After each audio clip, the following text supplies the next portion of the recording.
Vai tevi interesē investēšana? Ja tā, tad cerams, esi jau abonējis investoru klubu. Neatkarīgi no tā, vai esi iesācējs vai pieredzējis investors, investoru klubs ir vieta, kur apmainīties ar viedokļiem, atziņām un pieredzi investīcijās. Portālā katru dienu ir ekskluzīvas ziņas un analīzes par investīciju darījumiem. Mēs ticam, ka investēšana ir būtiska daļa, lai uzlabotu finansiālo labklājību. Tāpēc negaidi un pievienojies gandrīz 1000 citiem investoriem Latvijā jau tagad. Abonements sākot no 3 eiro mēnesī. Investoru kluba podkāsts. Investē, un esi viens no mums. Labdien! Esiet sveicināti Investoru kluba podkāstā. Mani sauc Kaspars Pēcnieks, un esmu Investoru kluba izpilddirektors. Šajā podkāstā jūs jau droši vien zināt, ka mēs runājam tikai vienīgi par investīcijām. Runājam ar biržās kotētu uzņēmumu vadītājiem, investīciju jomas ekspertiem, pārstāvjiem un cilvēkiem, kuriem ir ko teikt par investīcijām. Pirms sāku šo epizodi, kā vienmēr man ir jāpasaka atruna, ka nekas šajā epizodē teiktais nav jāuztver kā investīciju rekomendācija, padoms vai ieteikums. Katrs pats domājam ar savu galvu un rīkojamies pēc saviem ieskatiem un paši uzņemamies atbildību. Ja? Šodien podkāstā pie manis viesos ir Krišjāns Znotiņš. Sveiks, Krišjān! Čau, Kaspar! Čau! Krišjāns ir Vandu Finance grupas vadītājs, un šodien mēs ar Krišjānu parunāsim par plašu investīciju tēmu spektru, tā skaitā gan par obligācijām.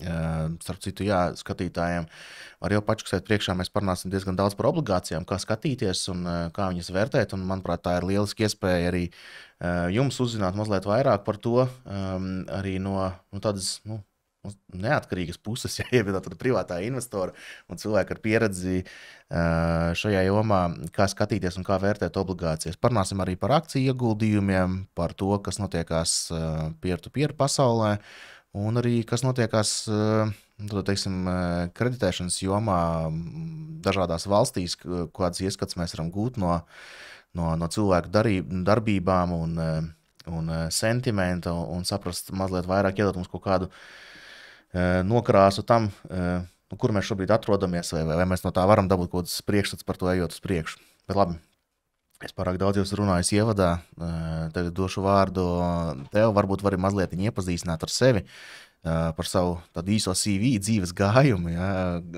ko tas darījis līdz šim un ko tu dari tagad. Jā, labdien visiem klausītājiem, skatītājiem.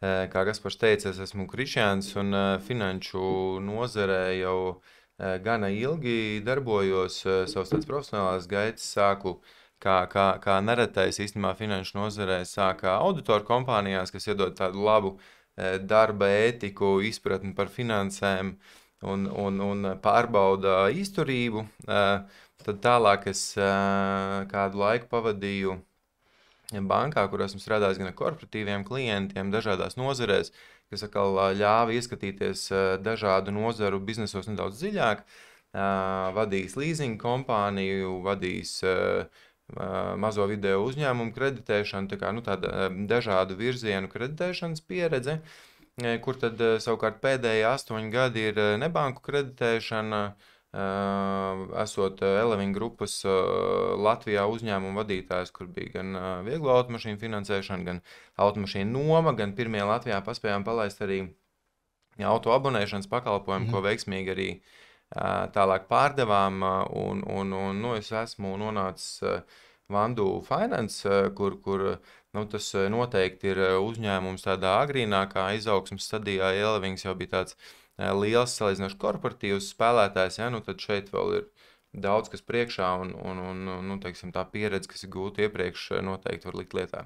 Tā kā tas ir par to profesionālo un tāpēc arī droši vien diezgan likumsakarīgi, kad ir izpratne par obligācijām, kā strādā Baltijas tirgus, ilgāku laiku ir nācies būt tā kā galda pusē, kurš domā, kā piesaistīt kapitālu un kādi ir tie instrumenti, un tāpēc arī pats, protams, kā investors, es gana labi izprotu šo te un Jā, ja tīpaši pēdējos gados redzu, ka tas instruments kļūst arvien pievilcīgāks un pievilcīgāks. Bet sanāk, varbūt arī bija klāt, kad izdeva pirmās MOGO obligācijas, ja? Pie pirmajām obligācijām es nebiju klāt. Es biju klāt pie obligāciju refinansēšanas, tā kā reiz ir bijusi pieredze ar obligācijām un kādi mājasdarbi bija veicami un kas notika, tāpēc jā, pieredze obligācijās ir. Okay, tas ļoti labi. Es vienkārši atceros, tās bija arī viens no pirmajām, kas Latvijā bija tādā publiskā tirgu, un kur klientu lokus arī es pats tajā laikā bankā strādāju, un arī klientu lokus kaut kāds to ļoti labi izmantoja, un ļoti interesanti bija, un es arī ar Elviņu pārstāvjiem savā laikā bankā satikos no sēdot tajā pusē, kuri tā kā, vērtēja tos, kuri nāk. Tā kā forši, ka tāda pieredze ir. Varbūt, paldies, ka pastāstīji par savu pieredzi, varbūt var pastāstīt arī par investīcijām. Var sākot ar to, ka varbūt atrast, kāda bija vispār to pirmā investīcija. Jā, es negribētu sev tādā profesionālo investoru kategorijā likt, ja es vairāk tiešām cenšos izmantot to nozari, kurā es esmu ilgstoši strādājis, un varbūt izprotu nedaudz vairāk tās tirgus mehānikas, un sāku es vienkārši, kā jau katram ir jāsāk, ja mēs runājam par tādiem finanšu instrumentiem ar akcijām, un akcijas, manuprāt, tāds ļoti vienkārši pieejami caur dažādām platformām, to var darīt, caur modernajām bankām to var ļoti ērti darīt, ja tā kā nav varbūt arī tik sarežģīts tas uzsākšanas process un nekādas sprunguļi riteņos netiek likti. Un es negāju varbūt tādu ļoti profesionālu ceļu, bet es domāju un skatījos, kas ir uzņēmumi pasaulē, kuriem ir interesanta attīstības trajektorija, jo es visu laiku esmu sekojis līdzi, kas notiek pasaulē, dažādās jomās, dažādos segmentos, mēģinot gan saskatīt arī varbūt, kas ir kaut kādi nākamie speramie soļi uzņēmumā, kurā es esmu pie vadības stūris, ja, bet te pašā laikā arī iepazīstot tos uzņēmumus un lēnā garā, teiksim, saprotot, kad ir kādi uzņēmumi, kas man simpatizē, es ticu viņu nospraustiem attīstības stratēģijai un tas nozares sentiments ir interesants, tad esmu pa bišķītiem uzkrājis šādā veidā un ja teiksim vairāk varbūt par tiem pašiem segmentiem, tad man ir vienmēr licies, ka teiksim, tāda izklaides mēdīja, ja kā tos visas straumēšanas pakalpojumi, tur Netflix, Spotify un tā tālāk. Tās ir lietas, ko izmanto ikdienā es pats, jebkurš no mums izmanto, es saprotu, es redzu, kā attīstās šie pakalpojumi. Man patīk arī, kā Netflix dibinātājs teica, ka viņa galvenais konkurents nav jebkurš cits no straumēšanas pakalpojumiem, bet tas ir miegs, ja, tā kā viņa uzdevums ir cilvēkiem atņemt miegu. Tā misija man uzrunāja, un teiksim... Nav pārāk ilgspējīgs statement, es gribētu teikt. Bet, ja mēs paskatāmies tajos rezultātos, tad kopumā... Izdodās to miegu atņemt. Ir labi, miegu izdodās atņemt un strādāt tādā vīzija uzņēmumiem. Jā, un... Tāpat, teiksim, skaidrs, ka tā diversifikācija ir svarīga, ja, un tad otrs varbūt tāds segments, kas man ir uzrunājis akcijās runājot, ir aviācija, ja, lidmašīnu ražošana tieši. Divi lieli spēlētāji, iet viņiem dažādi, ja, bet tā ilgtermiņā arī interesants virziens, un trešais varbūt ir tādas atkal dzīves stila lietas, kur katrs no mums izmanto, ja pats cenšos arī sportot, tad, Nike lielisks piemērs, viens no dominējušiem zīmoliem pietiekami labi izskatās arī tādā akciju līmenī, mēs skatāmies. Tā kā tāds negalīgi tāds tehnisks un matemātisks pieejams, bet, protams, kad es nevienā brīdī nedaru tā, kad foršs uzņēmums jāpērk, ja, tas vairāk ir, ka tas ir iemesls iedziļināties vairāk. Bet varbūt var arī pateikt, ko tu pirmo, ko tu atceries, ko tu nopirki akciju, vai tā negribās stāstīt? Kura bija tā pirmā? Nē, manuprāt, ka pirmā tā arī bija Spotify. Okay. Un tas nav, es nevarētu teikt, ka es ilgstoši ļoti, ja, man ir pāris gadi varbūt tā pieredze, kad es esmu sācis investēt, jo es tieši tāpat, droši vien kā liela daļa ir algots darbinieks, tie ir man pamata ienākumi un vienkārši kaut kādā brīdī likās, kad jāsāk ir pakāpeniski izprast vairāk to investīciju pasauli un kā gan viņi var labāk izprast, kā vien pašam mēģinot. Nu, un, protams, esot algotam darbiniekam, protams, ir jānodrošina pamatvajadzības. Tā mums tajā dzīvē ir iekārtots, ka mēs nodrošinām pamatvajadzības un tad sākam ar investīcijām. Kaut gan būtu jau foršs, tieši tagad tur skolēniem stāst lekcijas, un tad es saku, kāda ir atšķirība, tu sāksi 18 gados vai 30 gados, jā, ar 100 eiro mēnesī, 8% gadā, pieņemot ilgtermiņa akciju ienesīgumus, sākot 18 gados un līdz 65 sanāk gala rezultāts 220,000 un sākot 18 gados sanāk 650,000 un sākot 30 gados 220. Un tā kā, būtu tāds forši, jo varētu tas, 18 gados uzreiz štuku mēnesī, jā. Tas būtu baigi labi, jā. Bet, protams, ka tā nenotiek. Baigi labi. Tā tas nenotiek. Bet forši sapratu, jā, par akcijām. Baltijā arī skaties, vai Baltija pagaidām ir bijusi? Es esmu un man ļoti patīk tas pēdējo 2 gadu droši vien notikumi, kas sāk parādīties arī Latvijas tirgus spēlētāji, kas iet akciju tirgu. Manuprāt, gana veiksmīgi, bet varbūt priekš manis, kas nedaudz traucē pašam tajā iesaistīties vairāk, ir tas tirgus dziļums un tas droši vien katram pašam ir spriežams, ja, bet likviditāte kaut kādos izaicinošākos brīžos var būt ļoti zema un tas, teiksim, ir kaut kāds risks, bet citādāk atbalstīt vietējo uzņēmumu un būt kaut vai mikroskopiskas daļas līdzīpašniekam, tas jau vien ir tāds patīkams sajūta. Jā, es sapratu, un pieskaroties jau šai obligāciju tēmai, jā, mēs arī iepriekš, pirms gatavoties šis sarunai, mēs tevi runājām un apspriedāmies, un es sadzirdēju to, ka tev ir skatījums, kā skatījums, kā šīs obligācijas ir izvērtēt, vai varbūt mēs varam pastīties plašāk un tur padalīties ar savu pieejamību, kā tu, kā investors, kā tu arī vērtē, kā tu skaties uz obligācijām, kādiem vai checklistiem, jo investoru klubā mēs daudz runājam par akcijām. Un ar akcijas man pašam ir tuvāks, bet obligācijas tur tomēr cits mazliet, man liekas, mindsets, ja, vai citiem rādītājiem ir jāpievērš uzmanību. Un iepriekš tas arī nebija tik plašai publikai pieejams, varbūt tāpēc mēs tik maz par to runājam. Šobrīd tas jau ir plašāk pieejams, daudz vairāk obligācijas ir biržā listētas, un attiecīgi viņas caur bankām ir nopērkamas. Ik pa brīdim kāds iziet arī publiskā piedāvājumā ar obligācijām. Tā kā tās iespējas ir plašākas, varbūt tu arī padalīties ar savu skatījumu, kā tu vērtē obligācijas.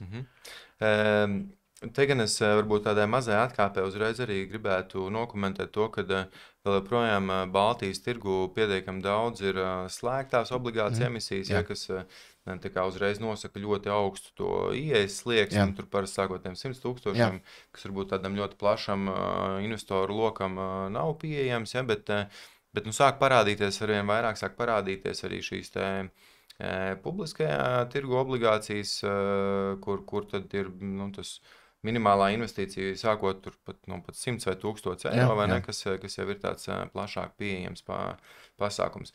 Par obligācijām runājot, pašam man interesē tikai augstu ienesīgumu obligācijas. Kas tavā izpratnē ir augstu ienesīgumu obligācijas? Augstu ienesīgumu. Sākot no? Es gribētu teikt, ka tam būtu jābūt ap vai virs 10% gada likmē, ja, kad tas ir tas līmenis, un tādas jau arvien vairāk sāk parādīties. Protams, kad tie apstākļi, kas arī šobrīd bija augstās procentu likmes, kaut kāda investoru skepse neliela gan par reģionu, ja, gan vēlme pēc augstākas atdevas, visu iekalkulējot, teiksim, riskus, kas ar to ir saistīti.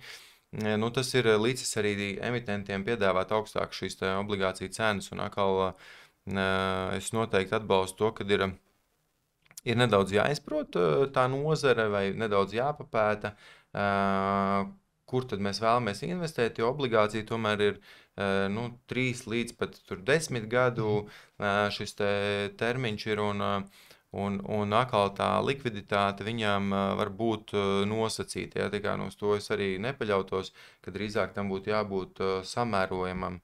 Ja, teiksim, mans tas investīcija horizonts nav 10 gadi, tad es droši vien neietu tajā 10-gadīgajā obligācijā, bet tomēr sāktu vairāk ar šīm 3-5 gadu obligācijām, kas arī ir pieejams. Tad palielam pēc noklusējumu, tā standarta situācijā rēķināties tā, ka, ja es viņu pērku, tad es viņu turēšu uz dzēšanai. Vienmēr var kaut kāda apstākļi būt, visticamāk, kaut kādu var pārdot tirgu, varbūt atkarīgs tiešām no likviditātes, visu kaut kā, bet pēc būtības lielākā daļā gadījumu rēķinamies, ka mēs turam līdz beigām. Jā, ja mēs runājam par Baltijas tirgu, tas, kurš arī ir pieejams Latvijas investoriem vienkāršāk, ja, tad es teiktu, ka tas ir jārēķinās, ka tas ir turēšanas beigām. Ja mēs vēlamies iziet kaut kādā vidusposmā ārā, tad var nākties piedāvāt to ar diskontu, ja, kas tad atkal jautājums, vai kā tā investīcija tur izskatās. Līdz šim tādi igauņi ir bijuši, manuprāt, aktīvākie un arī kaut kādā ziņā interesantākie obligācija emitenti un tur šī nebanku finansētāja nozari un arī bankas. Ja, un, protams, kad arī Latvijas nebanku nozara ir sākus kļūt arvien aktīvāk. Vienīgais, ka no Latvijas nebanku nozares, manuprāt, Elevings ir vienīgais, kuriem bija obligācijas tādā publiskā laidienā izlaistas, un pārējās ir slēgtās emisijas, kas atkal padara to pieejamību zemāku. Bet, ja mēs runājam par procentu likmēm, ja, tad visas pēdējās pat manuprāt, Big Bank igauņiem, ja, kas bija pagājuši gadu, bija 8% likme, Inbank bija 9% likme, un tie tiešām tādi ieskatoties finansēs, no jebkura rādītāja skatoties, tādi ļoti, ļoti stabili uzņēmumi. Un Latvijā savukārt, jā, no Eleving, man liekas, pēdējās tagad bija refinansēšana pa 13%, kas jau kas ir jau, tāds, es teiktu, labs atdevs līmenis. Un tad, protams, jāskatās, šī te atdeve, viņa vienmēr ir jāsamēro ar riska līmeni, ko mēs uzņemamies. Tas bija viens punkts, ko gribēju jautāt. Teorijā tā ir, ja tu uzzīmē to grafiku, ja, un risks, ienesīgums, un tad iet līnija. Ja, un man liekas, ka kopumā mums tā tendence jau ilgtermiņā mēdz izspēlēties cauri, vai ne? Protams, bet tāpēc es domāju, arī tagad ir tā nebanku nozare ir tā, kas piedāvā šīs augstu ienesīguma obligācijas, jo tas biznesa modelis atļauj to darīt. Šie uzņēmumi, kas ir, tas pats tur Elevings no 2012. gada, ja, tur Vandu ir mazāks, ja, bet no 2016. gada tā kā, sava tur dekāde jau ir nodzīvota, tā kā ir iziets cauri gan labākām, gan netik labām tirgus situācijām, un tādu skaļu, teiksim, kaut kādu gadījumu, kad no Latvijas kreditētāju grupām, kas strādā plašākā reģionā Eiropā vai pasaulē, tādu negatīvu piemēru īsti nav.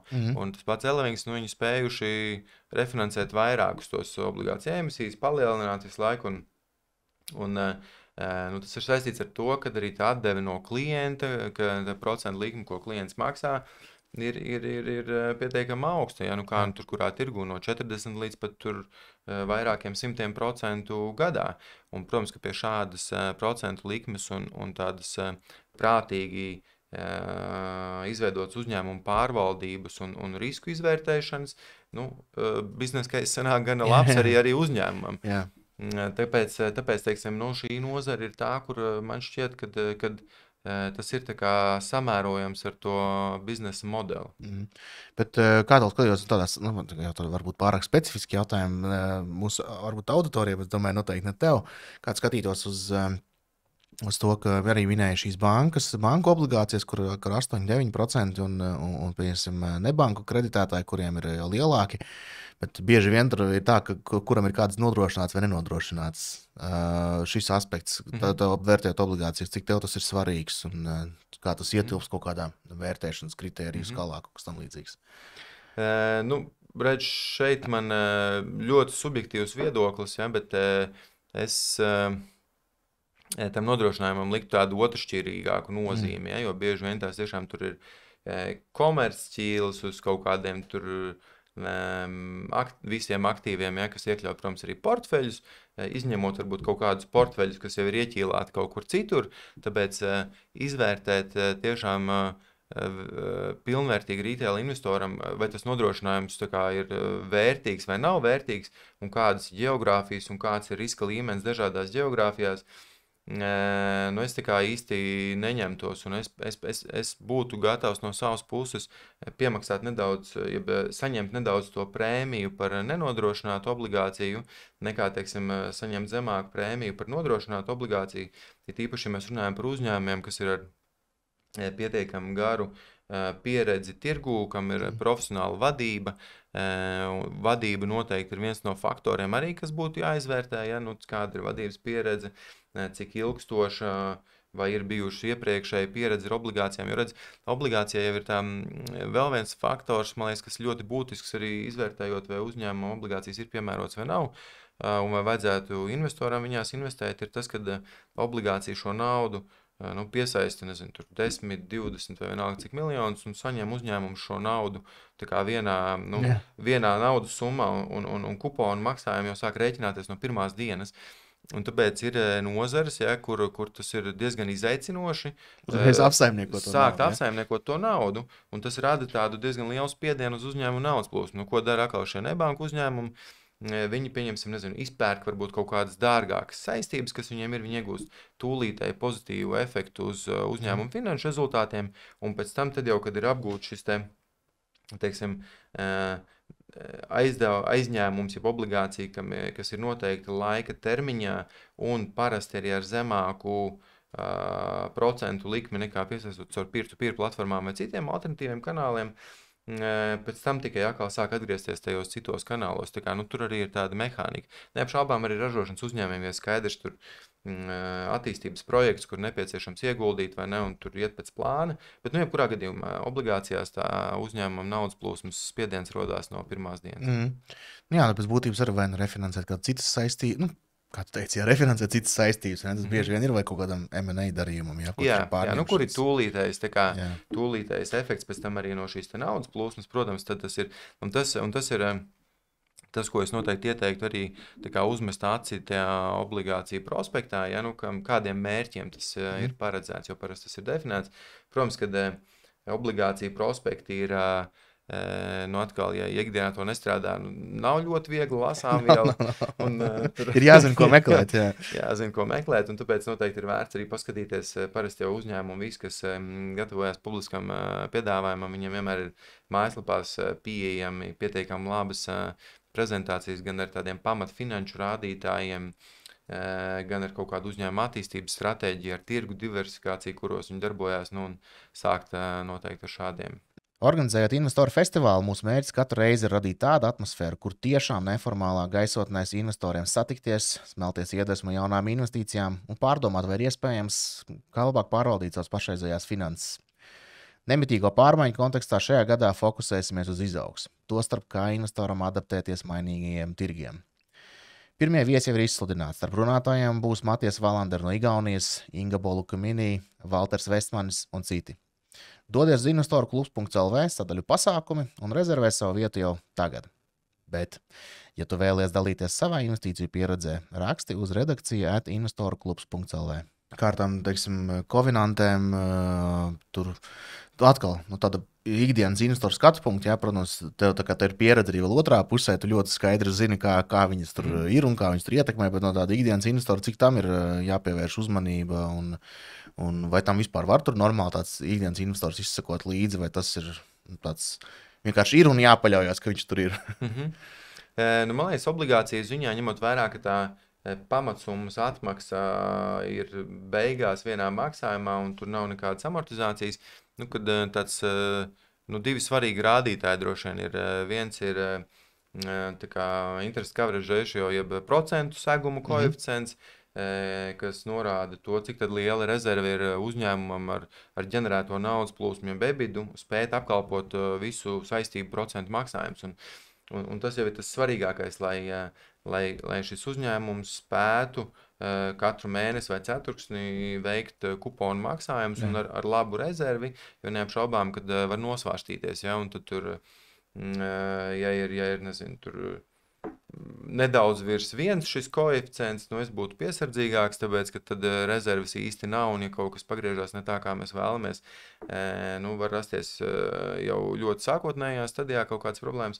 Ja šis koeficients ir labu rezervi, ja tur 1,5 augstāk vai tur 2 reizēm arī virs pat 2 liek šo koeficientu, tad tas jau tāds ļoti, ļoti veselīgs līmenis, jo jāsaka, kad arī, ja mēs vēl runājam par to specifisko nozari vairāk, un vismaz arī par citām nozarēm, reti kurš uzņēmums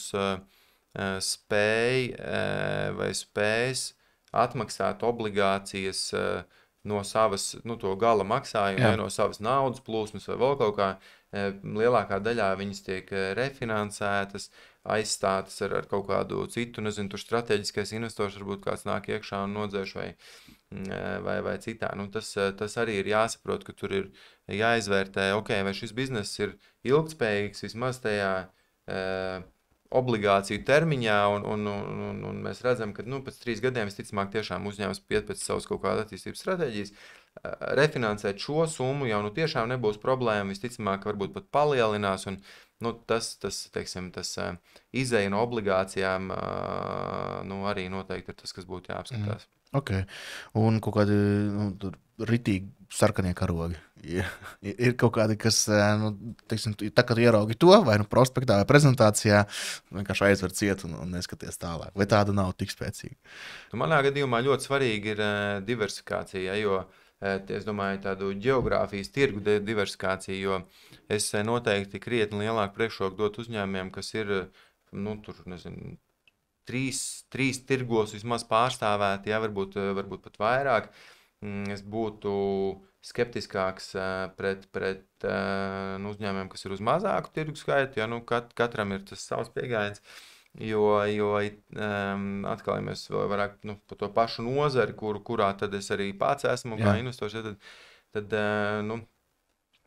šie viens ir konkurences apstākļi, ka konkurence bieži vien tirgos arvien vairāk palielinās, otrs ir kaut kādi likumdošanas ierobežojumi, kas nosaka zemākas maksimālās procentu likmes un vēl cits, ka tas var radīt, tādu būtisku spiedienu uz uzņēmumu, un ja tas ir, bieži vien jau visos tirgos uzreiz kaut kas negatīvs nenotiks, un tad tu var izbalansēt, bet ja tev ir tomēr visas tās oliņas vairāk vai mazāk vienā grozā, un vēl vairāk tie ir kaut kāds, tur viens Eiropas tirgus, kas arī nav skaitliski ļoti liels, tas būtu kaut kas tāds, uz ko es tiešām pievērstu uzmanību. Un otrs, tas no malas vai uzsākumā varētu likties, ka tas obligācija emisijas viss process, un pēc tam arī tā naudas apsaimniekošana ir kaut kas ļoti vienkāršs, no uzņēmuma skatu punkta, bet īstenībā tā nav. Tur sāk parādīties gana daudzas lietas, jo visiem liekas, tā, kad emisija ir pabeigta, forši, investori ir uzticējuši, mums savu naudu var tur noslaucīt svietas, viss kārtībā, bet īstenībā tad jau tikai sākās tas īstais darbs, un tad es skatītos tiešām, lai uzņēmuma vadības komandā ir pieredze ar obligāciju emisiju. Nav obligāti, ka pats uzņēmums, protams, ir emitējis, jo Latvijā nav jāsāk, kaut kādā jāsāk. Bet ka vismaz ir šī pieredze, kā to darīt. Un minēji tad, ka tev interesē augsti ienesīgi, tas pieņemu, ka arī varbūt ne tik ļoti skaties tādas obligācijas, kuras ir... ir mums arī vietēji uzņēmumi, kuriem ir ļoti nodrošinātas viņas, bet tas arī attiecīgi likmes ir zemākas. Tur bija Elko, Longo grupa un... 6%, man liekas, viņiem ir. Jā, protams, ka tādā ziņā es izvērtēju un skatos, bet tur jau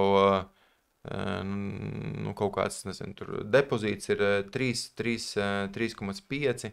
Latvijas krāju obligācijas, kas ir arī vienkārši iegādājums, ir jau kaut kādi 4 ar kaut ko. Jā, tur ir mazāk jau tagad, bet bija 4 vienbrīd. Bija 4 vai ne, un tad tas, man personīgi varbūt tas neliktos tik pievilcīgi, tomēr saprotot, ka tas riska līmenis tomēr ir cits, un tad tie 6% man neliktos, bet neapšaubām, tāpēc ir kaut kāda diversifikācija arī ar tām pašām tur dažādām akcijām, noteikti kaut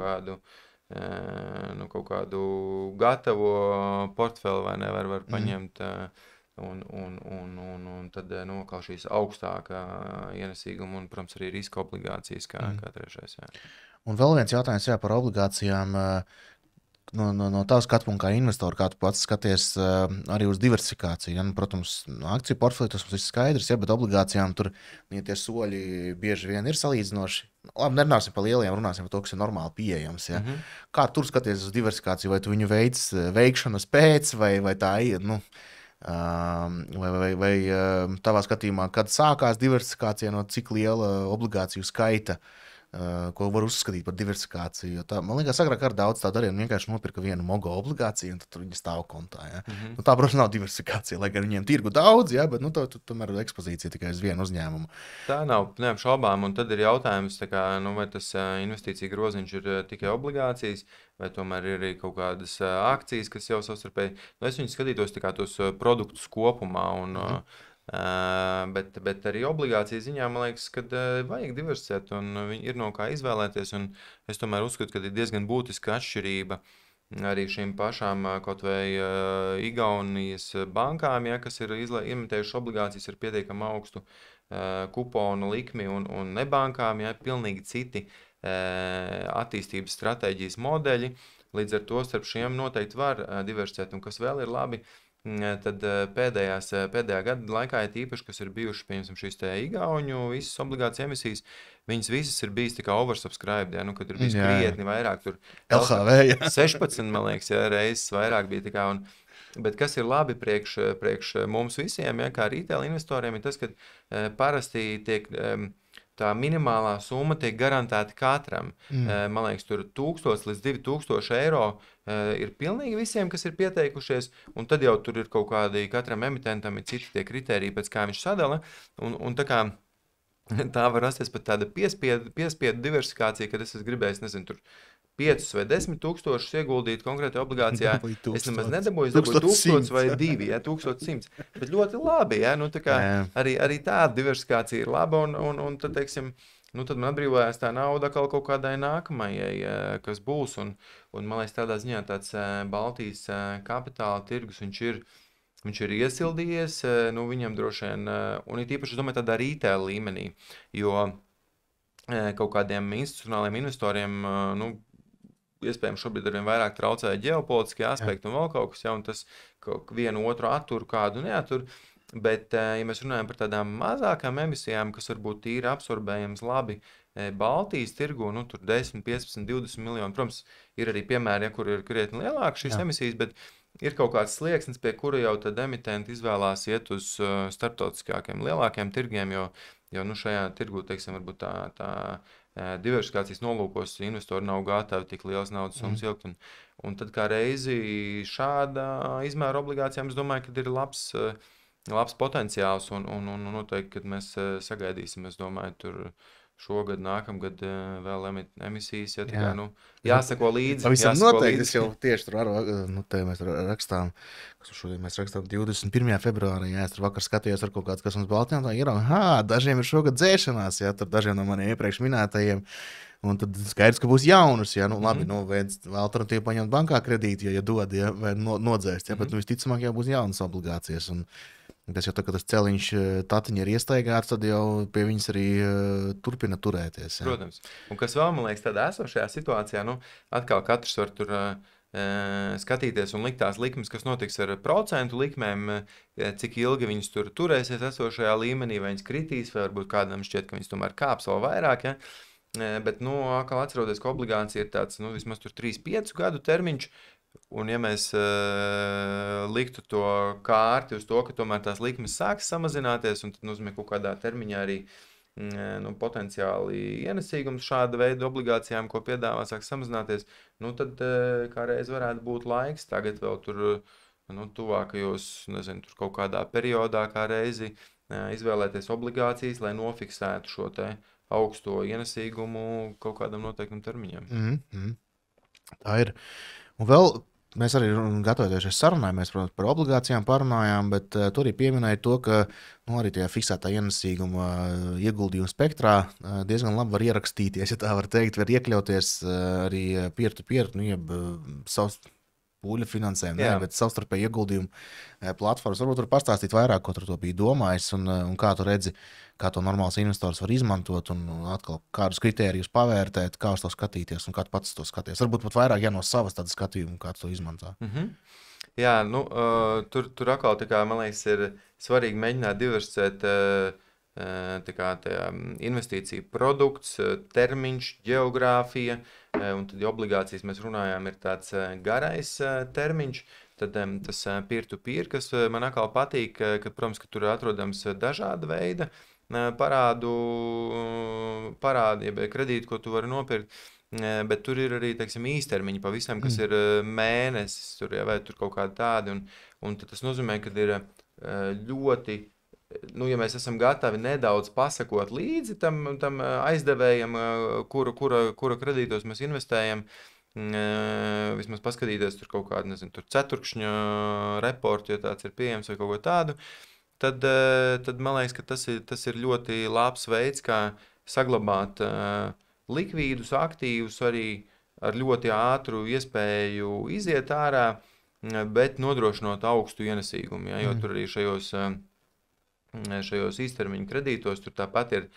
kā kurš tas uzņēmums, sākot no kaut kādiem 8% līdz tur kaut kāds 11% arī var atrast, un tad atkal es domāju, ka ejot uz kaut kādu augstāku to ienesīgumu, tur šiem prasās kaut kāda lielāka iedziļināšanās un uzņēmuma izprašana, bet tas ir tāds ļoti labs, un ja mēs esam pārliecinājušies par to, ka uzņēmumam viss kārtībā, viņš ir prezentējis rezultāts un tā tālāk, tad tas mēnesis ir ļoti tāds patīkams izējas laiks, tāpēc man patīk peer-to-peer, un protams, mūsu reģionā ir zināma, Mintos droši vien tāds populārākais, kur Mintosam ir arī interesanti jauni produkti, kad es gan vēl neesmu pats notestējis, un es līdz galam zinu, vai viņi jau ir aktuāli vai nē, bet viņiem būs arī tas fractional bonds produkts, ka tu vari nopirkt kaut kādas tur mazās daļiņas no obligācijām, kas padara atkal to obligāciju tirgu vēl pieejamāku, un tur kā reiz Baltijas obligācijas,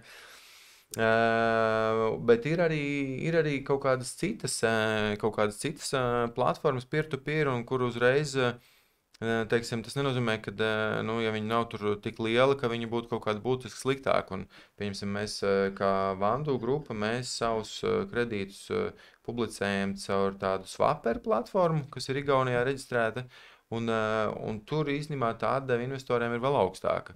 Un tad atkal, ko es vienmēr skatos, cik ilgi šāds pasākums darbojās, vai ir bijuši kaut kāda atrodama publiska informācija, ka investoriem nav nauda izmaksāt un vēl kaut kas, un teiksim, ja ir pietiekami labs tas track records, kas tur Swapper gadījumā ir, man liekas, kaut kādi tur 5 gadi vai kaut kas tāds, tad atkal, es izvērtēju, atkal esmu, bet atkal, to nevajag tā kā darīt katram, un tur nedaudz jāizprot, bet es esmu gatavs varbūt arī strādāt caur mazāku platformu un uzņemties arī kaut kādu nosacītu platformas risku, bet saņemt par to augstāku to atdevi. Bet tīri no tāda praktiskā, es tādu teorētisku, pieņemsim, tur tagad 10,000 kontā ir, un es tādu saprotu, man negribās viņu nekur tur ilgtermiņam pagaidām piesiet, vai es tur gaidu kādas iespējas, vai es nezinu, kādām vajadzībām vajadzēs, bet varētu šādu te, kā praktiski ir, es nezinu, tur no aizskaita no bankas uz turieni, pēc tam skaiti atpakaļ, vai tas viss tā easy strādā, vai es nezinu, tur sāk kaut ko jautāt pa vidu, kaut kādas jautājumus bankas un tam līdzīgi, vai vienkārši tas ir muļķīgs jautājums?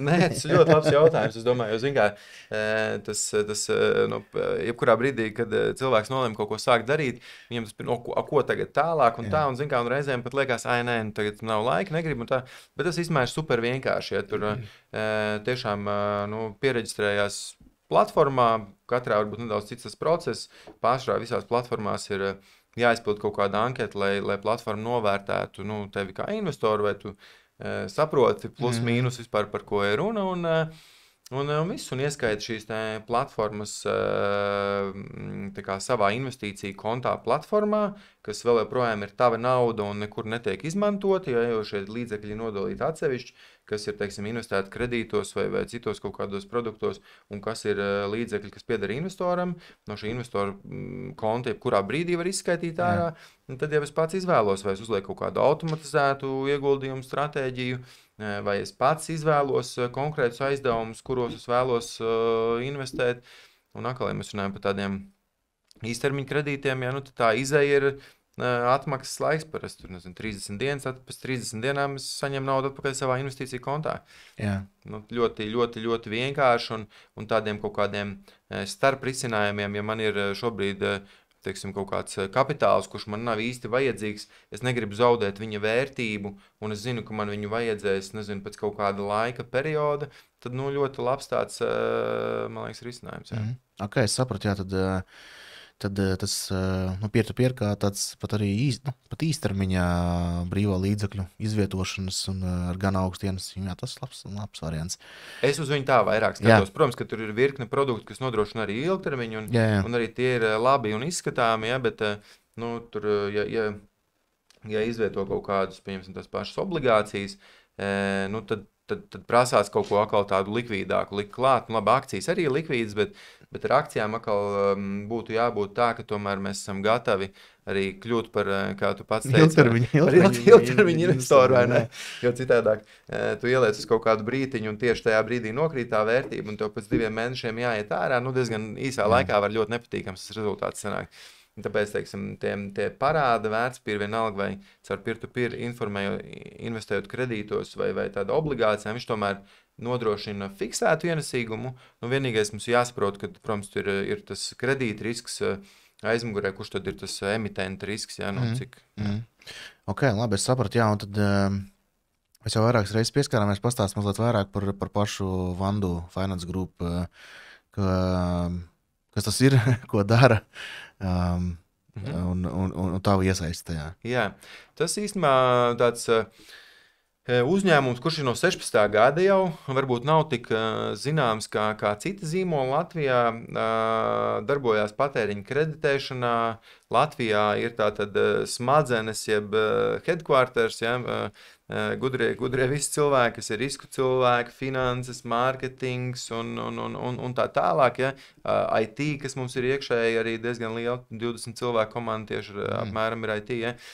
Tas viss ir Latvijā, tāpēc nu, tā kā ir, varētu teikt, Latvijas eksporta uzņēmums, jo mēs šeit radam eksportu un pašu pakalpojumu mēs sniedzam šobrīd Spānijā, Polijā un Rumānijā. Tie ir tirgi, kuros mēs klientiem, privātpersonām izsniedzam patēriņa kredītus. Arī pārsvarā šos te īstermiņa kredītus, bet ir arī mums kredītlīnijas produkts, kas ir atkal ar 2-gadīgu termiņu, un tad klientam ir iespēja skatīties, cik daudz viņš izmanto maksā. Tā kā šobrīd skatāmies arī uz jauniem tirgiem. Pašam uzņēmumam ir bijusi plaša pieredze, ja tur no tā 16. gada ir bijuši arī citi tirgi, kas ir atvērti, aizvērti dažādi iemesli, bet šobrīd tā kā ļoti stabili tie 3 tirgi.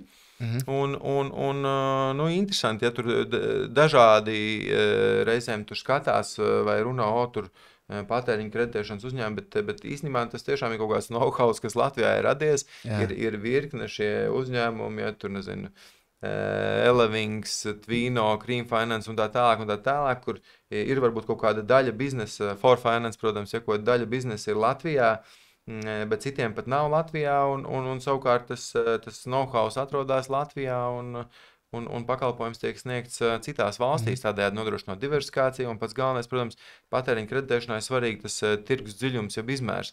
Nu, Latvijā mēs esam tik iedzīvotāji, cik mēs esam, konkurence liela, daudzi grib piedāvāt to aizņēmumu, ja, nu tad ir tirgi, protams, kur ir krietni lielāks cilvēku skaits, un tu vari kaut vai paņemot kaut kādu konkrētu klientu nišu, tev var būt laba vieta tajā tirgu. Vai tevi interesē pasīvā ieguldīšana?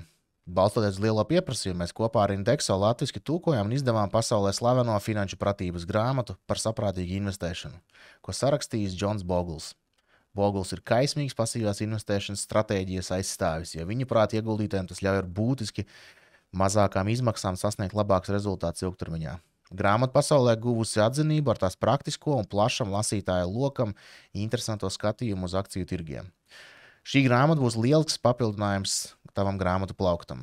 Lai iegādātos grāmatu, dodies uz investoruklubs.lv sadaļu grāmatas. Okay. Un kā tur izstāstīja tirgi, jau ir tie jūsu tie kodoli, varbūt vari padalīties ar kādiem ieskatiem, kā tur šobrīd izstāsta, kā tur Spānijā ir. Patērētājs ir spēcīgs, labi noskaņots, labi maksā, vai kaut kādas izmaiņas salīdzinot ar pēdējo laiku, vai viss turpinās. Spānijā, man liekas, vienmēr tas klients ir bijis tāds laimīgs, bet teiksim, tā saistība apkalpošana ir nedaudz otrajā plānā bijusi. Ja? Bet labi, nav jau tik traki, protams, ka tur biznesa sanāk un esam iemācījušies darboties, kamēr pagāja kaut kāds laiks. Ir citi uzņēmumi, varbūt arī, kam neizdodas vēl to spāņu tirgu atkost, bet citādāk sakot, viņš ir diezgan stabils, jo kas īstenībā notiek tādos ekonomikas nenoteiktīgas laikos, tāpat arī, kad tur resursu cenas aug visas izmaksas, ir augsta inflācija, un tas bieži vien rada to situāciju, kad kaut kādai lielākai cilvēku daļai viņiem vajag papildus līdzekļus, lai apkalpotu savus kaut kādus ikdienas vajadzības, lai neatliktu savus plānus, kā piemēram izglītību vai vēl kaut ko. Ja? Tad tas kā reiz pat veicina tādu patēriņa kreditēšanas tirgu. Nepārmērīgi, bet tādu veselīgi tā izaugsme ir. Un aizdevuma atmaksas kvalitāte ir laba. Un tur es gan teiktu, ka tas ir tiešām tāda ļoti jau augsta līmeņa tā klientu izvērtēšana. Piemēram, mums Vandorī ir uz mākslīgā intelekta bāzēts riska skorings. Vidēji no klienta tiek paņemts 1 miljons datu punktu, kur tad ir kaut kādi, protams, tur krietni mazāks ir punktu skaits, kas dod reāli ietekmi skoringā, bet tas skorings visu laiku viņi ar to mašīnu mācīšanās procesu griež tos datus cauri un pats mācās no sava tā iepriekš izdarītiem pieņēmumiem, kur viņš pakāpeniski uzlabojās.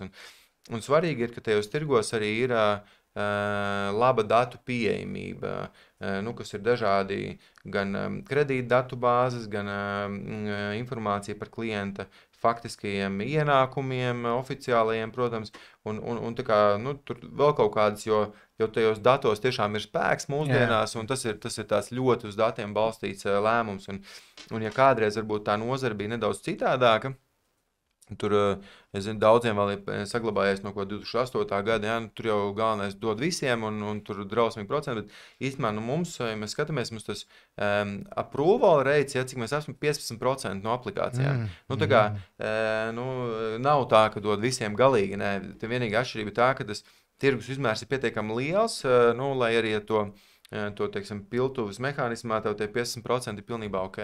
Es sapratu arī, kāpēc Spānija, Polija, Rumānija, un kā izstās Polija mums tur, teiksim, tas jau tur makroekonomiski runājot, vai tur ir tāds Eiropas negluži dzinējspēks, bet tur pārstāv diezgan spēcīga ekonomika un paši par sevi viņi pārliecināti, kā tas tirgus izstās un kā tur patērētājs jūtās. Jā, Polija ļoti stabila, viņa ir ļoti stabila, viņa ir teiksim, krietni zemākas vidējās procentu likmes, kas par kādu tiek izsniegt kredīti, bet arī krietni labāks tas krietni labāk klientu disciplīna, jeb tas portfels, un tad īstenībā tas biznesa case sanāk ļoti līdzīgs abās valstīs, tikai vienā valstī viņš caur to, kad ir dārgāks produkts un augstāks nemaksātāja īpatsvars, otrā ir lētāks produkts un zemāks nemaksātāja īpatsvars, bet citādi skatoties, Polija ir stabila, papildus to stabilitāti neapšaubām iedod arī tas regulācijas aspekts, ja piemēram Polijā no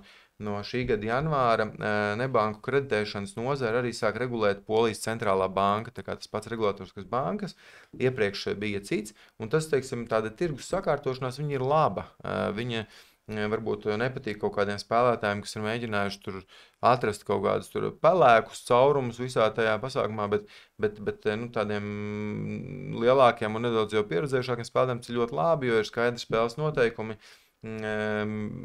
produkts ir skaidrs, saprotams, caurspīdīgs, ja, un nav kaut kādu tur neveidojās pārpratumu, ne klientu, ne tur politikas veidotāja pusē, nekur, tā kā viss darbojās veiksmīgi kopā. Un Rumānija, kā tie visā vēl izskatās? Jā, Rumānija mums vairāk ir tādā attīstības stadijā. Tas ir, teiksim, jaunākais no tiem tirgiem gadu atpakaļ. Gadu atpakaļ viņš ir atvērts. Tur mēs esam vairāk pabeiguši tādu tā kā uzņēmuma setapošanas fāzi un sākam pamazām kāpināt tos pārdošanas apjoms. Bet Rumānija neapšaubām arī ir pietiekami tā kā labs un interesants tirgus. Viņš ir bijis jau ilgstoši arī regulēts no centrālās bankas. Līdz ar to ir ļoti skaidri tie spēles noteikumi. Un vai mēs kādā no tirgiem varam redzēt, ka pasliktinātos maksātāji kaut kāda disciplīna, kaut kas tāds? Nē, šobrīd nevienā no tirgiem. Mums tieši otrādāk, pieņemsim, ja mēs paskatāmies tur gadu atpakaļ, pēdējā gada laikā ir būtiski uzlabojusies šī maksātāja disciplīna. Tas gan vairāk, es teiktu, ir tādu iekšēju procesu radīts, jo ir jauns šis skorings ieviests, un tas ir diezgan būtiski to ietekmi. Tur mazāk, es teiktu, kad ir bijusi saistība ar Covid, ja ka tur Covidā bija kaut kas ļoti slikti, tagad ļoti labi. Vairāk tādu iekšēju procesu. Un kā teiksim, arī jūs ietekmē procentu likuma izmaiņas, un ne tikai jūs, bet arī klientus aizņēmējs, vai var viņiem pārnest to ietekmi, vai atkal, nezinu, tur procentu kapitāla piesaist, labi, viņi tur mazliet varbūt dārgāk paliek, bet viņi nav tik būtiski pret to, pa cik tiek aizdots, un tad jāabsorbē ir vai kaut kā citādāk. Jā, mums ir klientiem ir fiksētā likme, un ņemot vērā vēl, ka tas ir īstermiņa kredīts, ja tad parasti tas klients skatās nevis uz likmi, bet viņš skatās, nezinu, tur paņēma 500 eiro, jādod tur 530 eiro, ja? Tas ir tas.